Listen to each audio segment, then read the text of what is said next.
Alright, so this is what we had last time. I actually did some changes. So I'm going to go ahead and redo the movement code I had.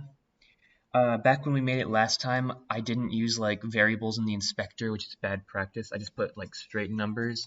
So I'm going to go ahead and fix that really quickly. I'm just going to make like a public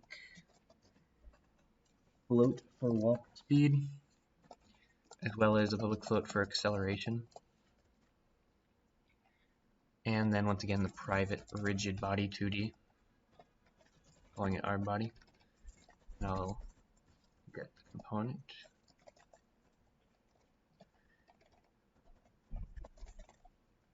Change this to fixed update again.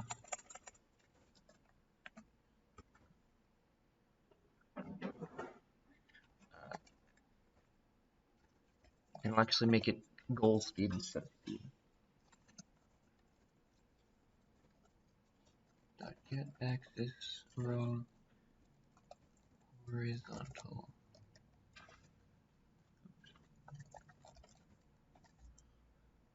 Our body.velocity.y.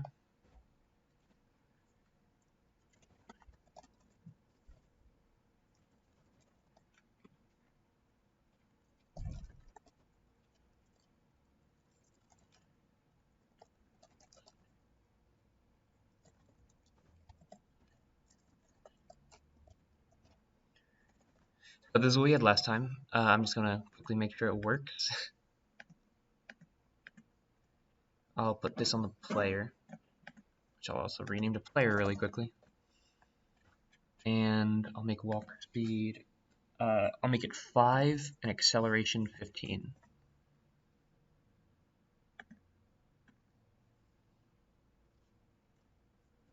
Oh, right. If I can excel over here, I also would multiply by time.fixed delta time.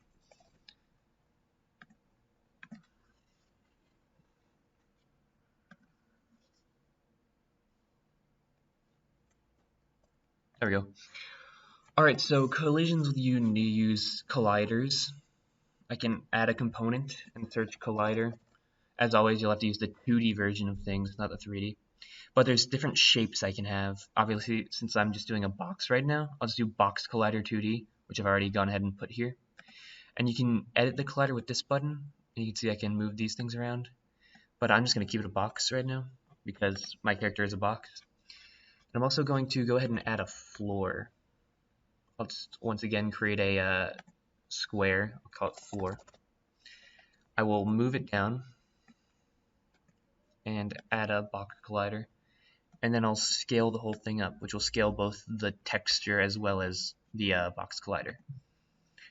Back when we first added our rigid body, we disabled gravity, but I'll turn that back on, and I'll actually turn it this time around up to 2.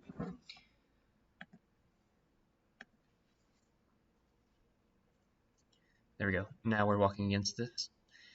I also said this last time, but in order for a collision to occur, at least one of the two objects that are colliding has to have a rigid body 2D, so that it can calculate the actual collision. Whereas the box collider is literally just like a set of coordinates that rigid body knows when to stop. So I'm gonna quickly just do a simple jump.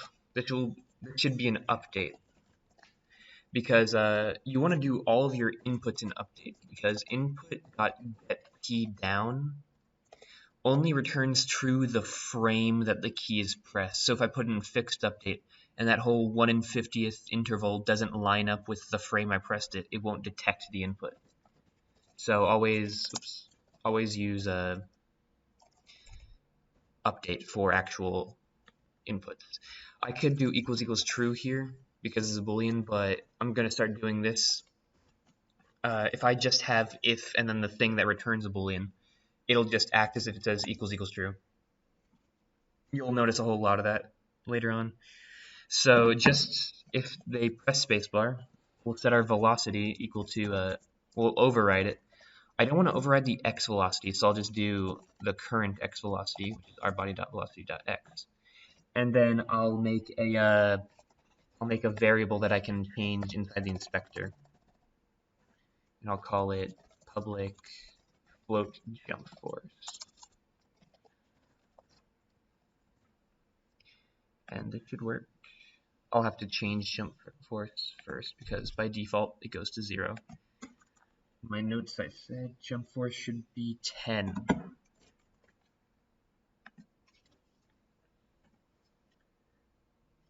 So now if I press space, see I can jump. One thing you might notice, I can move a lot easier in the air than I can on the ground. Because by default, Unity rigid body, oh I forgot to freeze rotation, gives everything friction. And in order to disable that, I have to make a physics material. And you can see in my rigid body, I have a material slot for my physics material. So I will create a new physics material 2D, not the actual physics material, which is down here. You need to do it in 2D. And I'll just call it like player physics. And you can see by default friction sets to 0.4. I'll set it to 0. And then I'll go back to my player. And I'll put the physics material in the... Oh, actually, box collider 2D works there too, but I'll put it in my rigid body. And now, you can see, it works fine. Already we have a jump, but it's kind of basic. There's not a whole lot of freedom to it. Right now it feels like a physics engine, where it's like I'm doing a perfect parabola. If I press space, oh, also, there's nothing detecting for if I'm on the ground. So we'll start with that, with the ground. To do that, we'll need a special type of hitbox. So I'll once again do a box collider 2D. But this time around, I'll select is trigger. Now, a trigger hitbox is the same thing as a hitbox. Oh, sorry. By the way, if you make any changes while the game is running, it gets deleted when you stop the game. So make sure you're not running the game when you're making changes. And I'll select is trigger. A trigger hitbox is the same as a normal hitbox in which it can have code run when the hitbox collides, except it doesn't actually like have physics. If my entire hitbox was a trigger hitbox, I would just go right through things. You don't actually collide with the hitbox. It just triggers something with is trigger. The reason we want to do this is, as you can see here, this is a mono behavior, which is inherited by all the stuff we write. So these are all like the methods you can do, like you see here, start update, fixed update, all that stuff. And there is on trigger enter, 2D specifically, which will run, it's a method that will run whatever's in its code when it collides with a trigger hitbox. So I'm back in my code here. Actually, before I do that, let me fix the trigger hitbox, because right now it's the size of my entire character. I only want it to be at the feet so I can detect when I'm touching the ground. So I'll just set the X to like 0.85. I'll set the Y to like 0.1. You can see the green outline right here. It's a little hard to see. And then offset -0.5. Now we have a little hitbox on our feet that doesn't actually collide with things, and it just triggers code. So I'll go down here, and I'll on trigger enter 2D. I can press tab, and it'll fill in everything for me. I need a boolean to see if I can jump. So I'll do a private bool called can jump, set its default to be false. So on trigger, oh sorry, actually, instead of on trigger enter, I'm going to do on trigger stay.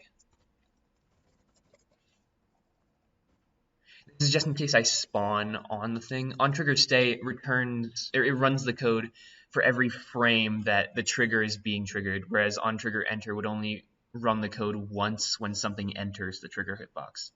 I just want this to constantly update can jump equal to true, just in case of errors. And then on trigger exit duty, I'll make can jump equal to false. And now I'll add an extra requirement to my if statement here for jumping. I'll do if input.get key down key code space and, which is with 2 ampersands, can jump, which once again this is an implied equals true. So now if I've done this right, it will hopefully,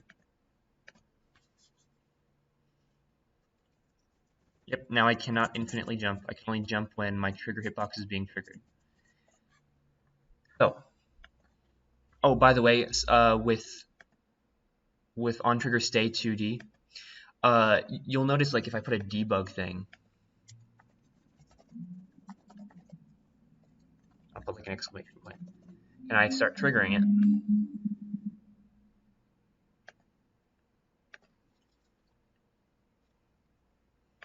you know, we get it for a while. We get a bunch of exclamation points, but they stop even though it's still being triggered. That's because the collision box has fallen asleep. So if I go to my rigid body 2D sleeping mode, it's a start awake. You should set this to never sleep, and then it'll infinitely do the exclamation points. Alright, anyways, as I was saying earlier, now that we have the ability to jump instead of just like infinitely jumping, it's still like doesn't feel very good. It feels very physics simulation-y, not like a video game. There's no forgiveness if I like accidentally fall off right before hitting jump, or like if I press spacebar right before touching the ground, it doesn't jump for me.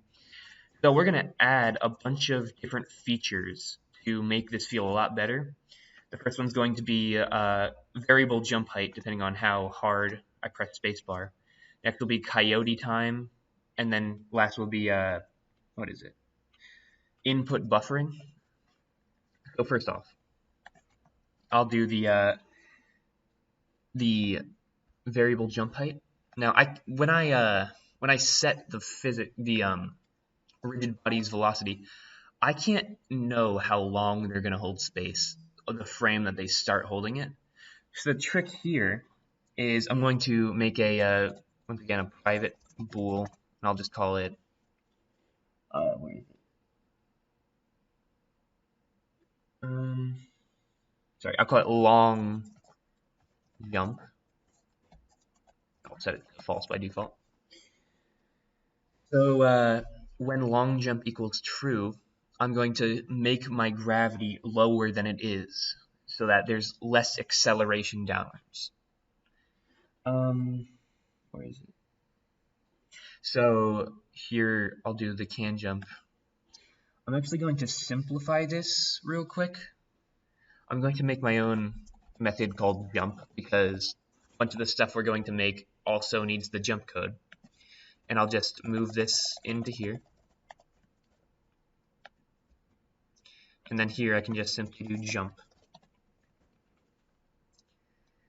The reason we need this is because for my long jump I need to detect when they stop holding space so I can disable the long jump. And I'll do input.get key up key code dot space. This only returns true the frame that they stopped holding space, and this will set long jump equal to false.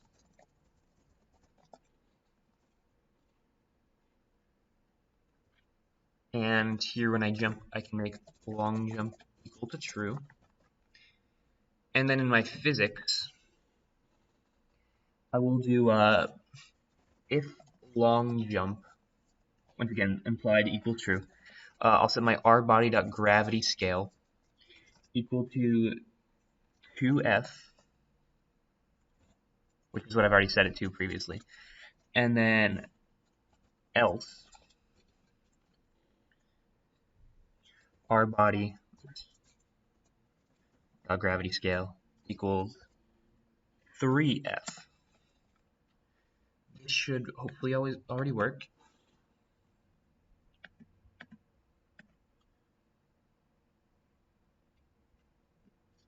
And I'll do a quick hop and a big hop.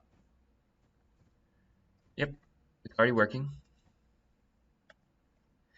Another thing that you might not notice about platformer games, when you jump, you do not do a perfect parabola. You do a perfect parabola for the first half, but then once you've reached your max height, usually they add a little bit of gravity so you can slam down faster. So you have time to think when you're in the air, and then when you're above where you want to land, you'll be able to land a lot faster. So I'll just make a slam, which is what I'm calling it. I'm not really sure what the true name is, but I'll just make a private int, or private float, called slam increase, and I'll set it by default to 0. And I'll make the slam increase actually have a value once once you start moving in the negative direction, in the negative y direction rather, meaning you're going downwards. So if r_body.velocity.y is less than 0, meaning you've passed the top of the parabola and you're going down, I'll make slam increase equal to 0.5f, and then else, so if you're not going downwards, slam increase will be 0. And then back up here I can add the slam increase to the gravity. So because it's 0 most of the time, this won't actually increase your gravity until after you're past the prime of your parabola. So this should hopefully work.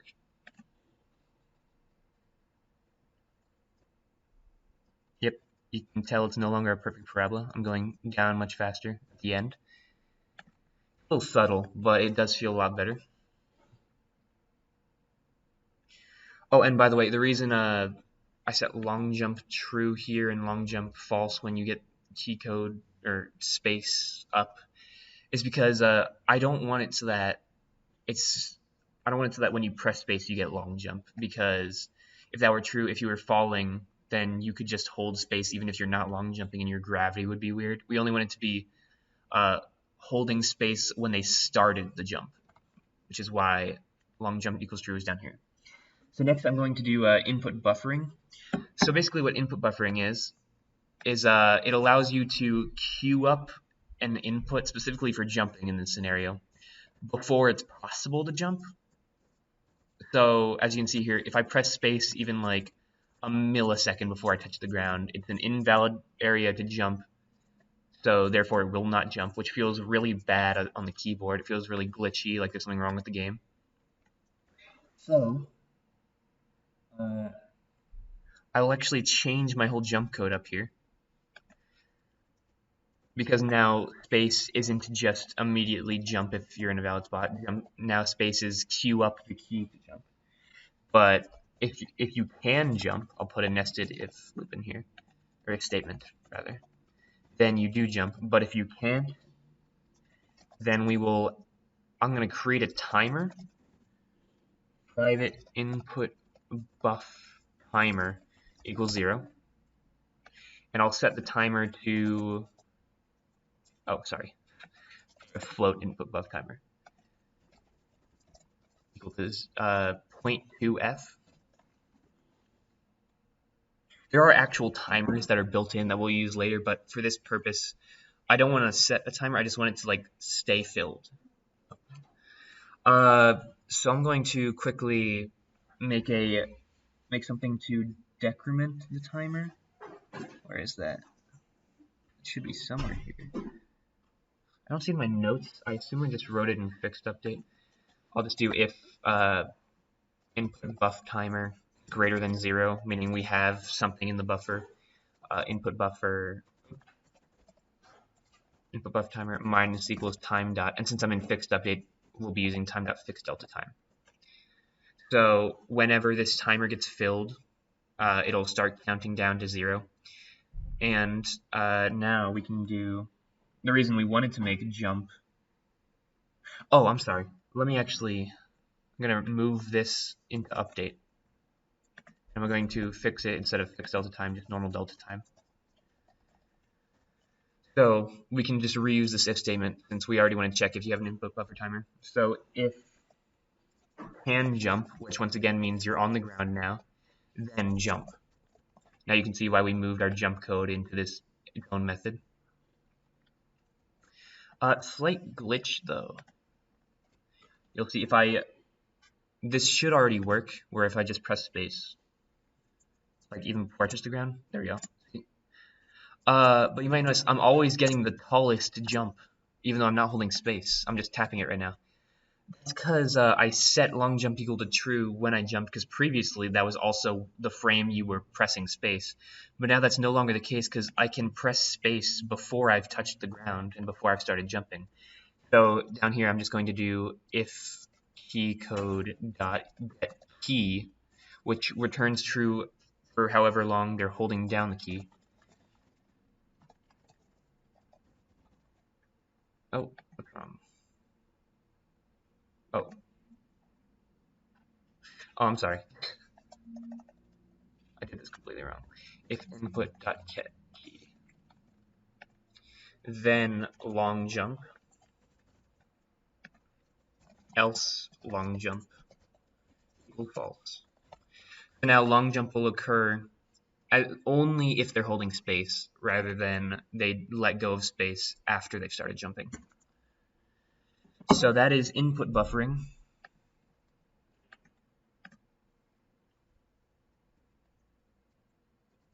Which, yep, now I can hold space before I land and it'll do a long jump. Or I can tap space before I land and does a short jump. Oops. And now we'll do coyote time. Coyote time is named after the whole Wile E. Coyote thing where he runs off a cliff, but he doesn't acknowledge the fact that he's going to fall until like a couple seconds later. In platformer terms, it means giving people a little extra time to jump after they've moved to an invalid spot to jump, like running off a cliff. So we're also going to make another timer. Coyote timer. Also start off with 0. And then, as we saw, there's on trigger, stay, and exit. There's also on collision. And I'm going to be using on collision exit 2D. And I'll set the coyote timer equal to 0.2f. And then underneath my, where is it? Underneath my, in update, my thing that's counting down the input timer, I'm also just going to count down the coyote timer. Once again, since we're in update, I'm doing time.delta time, since that's the time since the last frame, whereas fixed delta time is the time since the last fixed update. And then I can go back here, and previously I'd done if can jump for if you're just pressing space normally. Now I can do if can jump or coyote timer is still counting down. So now it should hopefully work.